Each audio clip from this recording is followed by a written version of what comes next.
Merci d'être avec nous. Bienvenue dans le 19h30 de Onde TV. Voici les titres de cette édition.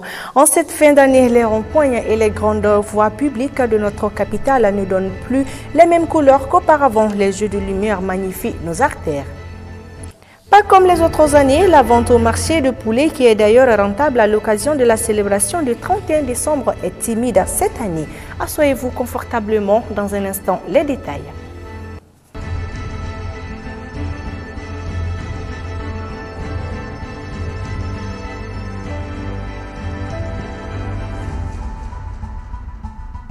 Bienvenue à toutes et à tous dans ce journal. Dans le cadre de la bourse de l'emploi et de la formation professionnelle, le ministre de l'Emploi a mis l'accent sur le développement et les opportunités de formation pour la jeunesse de Bandiagara. Selon lui, il n'y a pas de stabilité sans le développement. Le ministre de l'Emploi et de la formation professionnelle, Mohamed Saleh Touré. Le bilan, il est à mon sens positif par la mobilisation sociale qu'il y a eu autour de cette activité. Et nous avons choisi de venir la tenir à Mopti et précisément à Bandiagara. Et par les temps qui courent aujourd'hui, les populations de Bandiagara, la jeunesse de Bandiagara aspire à autre chose, aspire au développement, aspire à accéder aux opportunités de formation. Donc voilà un peu l'esprit qui a guidé cela et la population l'a bien compris, l'a bien perçu et nous a accompagnés dedans. Donc voilà, nous allons au niveau du département en tout cas maintenir le cap et notre conviction la plus profonde, c'est qu'il n'y a pas de stabilité durable pour notre pays sans des actions de développement de ce genre. Et de plus en plus, pour que le terrorisme recule, pour que l'insécurité recule dans le monde, nous savons qu'il n'y a pas de stabilité durable sans des actions de développement, sans donner des perspectives à la jeunesse, qui est la frange la plus importante de notre pays. Les actions de cette nature vont continuer, à la fois dans la région, mais aussi à travers tout le Mali, pour accompagner la dynamique de la transition. C'est devenu une tradition chaque fin d'année, les grands ronds-points de Bamako. Les grandes artères et certaines voies publiques changent de couleur au rythme des jeux de lumière. Lumineuse et éclatante, la capitale projette une image enviable pour les adeptes des belles couleurs. Ibrahim Assako et Jean-Pierre Keita ont fait le tour de la ville. Suivons-les. Ne vous trompez pas, c'est bien Bamako aux couleurs de la fête de fin d'année. En rive droite tout comme en rive gauche, les ronds-points, les grands carrefours et les grandes voies publiques ont pris une couleur pittoresque aux éclats des jeux de lumière. Ce nouveau visage de la capitale au rayon des jeux de lumière mêlés par la ferveur de la fête donne le ton de la célébration du Saint-Sylvestre le 31 décembre. Il n'en reste plus rien qu'au showbizman, les couples d'aller à la croisée de la soirée de demain. C'est très joli. Donc ça rend une possibilité aux gens pour se distraire un peu quoi. Depuis que j'ai traversé le pont, j'ai vu que la décoration elle est très bonne. Parmi tant de couleurs lumineuses qui éclatent sur la ville, la plus remarquable et soigneusement faite qui attire plus du monde est celle du boulevard de l'Indépendance avec les triples voies débouchées sur lui. Je suis très heureuse parce que ça embellit Bamako. On est venu en famille pour voir les jeux de lumière et les enfants ils sont très contents. N'oublions pas, oui la fête, mais la santé n'a pas de prix. On n'a pas dit de ne pas s'amuser, mais il faut respecter les mesures barrières. Par rapport à cette pandémie, à Bamako, ici, tout le monde doit avoir une masque pour se protéger et protéger les uns et les autres aussi. L'occasion est pour certains de passer un message aux autorités afin qu'elles pensent au bien-être de la population. Oui, embellir la ville, c'est bon, mais construire des bâtiments, c'est bon aussi. Mais l'être humain a besoin d'autres priorités, plus que ça, telles que on a fait dans ce pays, on se cache les faces. Ainsi, une ville bien décorée, mais le constat que nous y avons fait au cours de notre tournée est surprenant. Au boulevard de la Bougie, comme à la place de la Canne, les noirs bas sont pleins. Toujours dans le cadre de la fête de fin d'année, la vente n'est pas fluide. C'est ce que dit tout le monde en ces moments de fin d'année dans les marchés. Il est donc évident que même les vendeurs de poulets ne soient pas épargnés de cette situation désastreuse, malgré le besoin de population à leur endroit. Aminata Koumaré et Aboubakar Traoré. En général, vers les fêtes de fin d'année, les commerçants de volailles se frottent les mains. Mais pour cette année, il semble être moins reluisant. Selon eux, il n'y a pas assez de marché. Et ceci n'est pas une bonne nouvelle pour les vendeurs. Nous achetons les poulets dans les brousses et c'est cher depuis ces lieux. La revente est donc difficile, mais celui qui n'a pas compris dira que c'est nous qui sommes à l'origine de la cherté des poulets.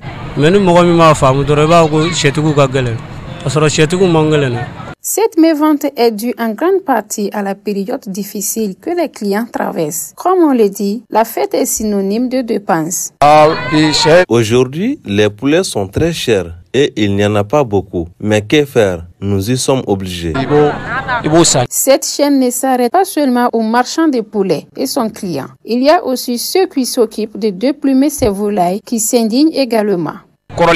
Dans les années précédentes, on gagnait assez mieux que cette année. Mais voyez-vous qu'aujourd'hui, il n'y a pas de marché. Les gens viennent et repartent sans faire des achats. Tout le monde est pressé. L'année 2020 s'achève avec beaucoup de difficultés et des problèmes sociopolitiques que notre pays traverse depuis un certain temps. À présent, place à la page internationale commentée par Ramatou Haïdara.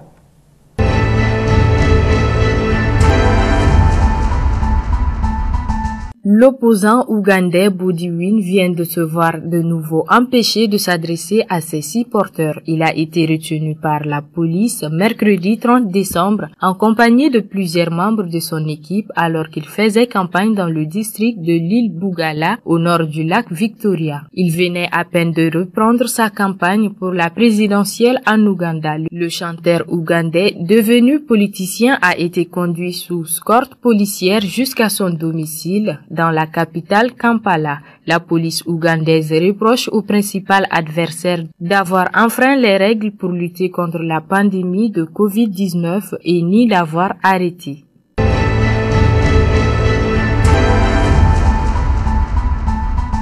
Brexit, ce qui change ou pas pour le commerce le 1er janvier. Le Premier ministre britannique Boris Johnson a signé l'accord de libre-échange conclu avec l'Union européenne qui doit entrer en vigueur ce 31 décembre à minuit. Au total, il s'agit de 1246 pages qui définissent la nature des relations entre les deux marchés à partir du 1er janvier jusque dans les plus infimes détails. Le document comprend notamment la répartition des droits de pêche, sujet qui s'est avéré le plus épineux des négociations comme les échanges des biens et des services.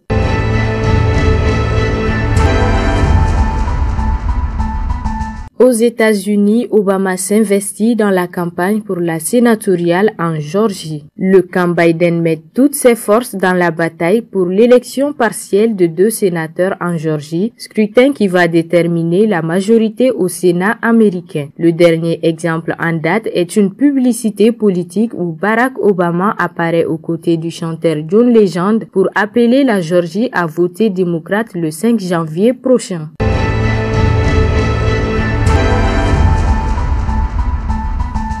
La fin d'année est toujours mouvementée à Bamako. Les embouteillages et les accidents sont fréquents sur les voies publiques. La police et la Naser s'engagent pleinement pour contrer ces phénomènes sur la circulation avec des conseils à l'appui. Mamadou Sékou Traoré et Habib Koulibaly. La traditionnelle fête de fin d'année à Bamako est le socle des flux d'accidents de circulation routière. Cette période avec ses risques fait peur aux usagers de la route. Ici à Bamako, franchement, je pense qu'il y a un problème de civisme. La précipitation, là, c'est ce qui amène toujours les cas d'accident. Trop même, j'ai peur de sortir de la maison. Parce qu'il y a trop d'embouteillages. Trop, beaucoup même. Les Maliens conduisent mal. Les Maliens conduisent mal. Le permis maintenant, c'est trop facile. De ces faits, l'Agence nationale pour la sécurité routière a mobilisé ses agents sur le terrain afin de sensibiliser les usagers sur les bonnes pratiques de la circulation routière. Sensibiliser les gens sur la circulation pour diminuer les accidents. Les collisions dans les voies publiques à Bamako sont généralement occasionnées par l'excès de vitesse et le non-respect du code de la route.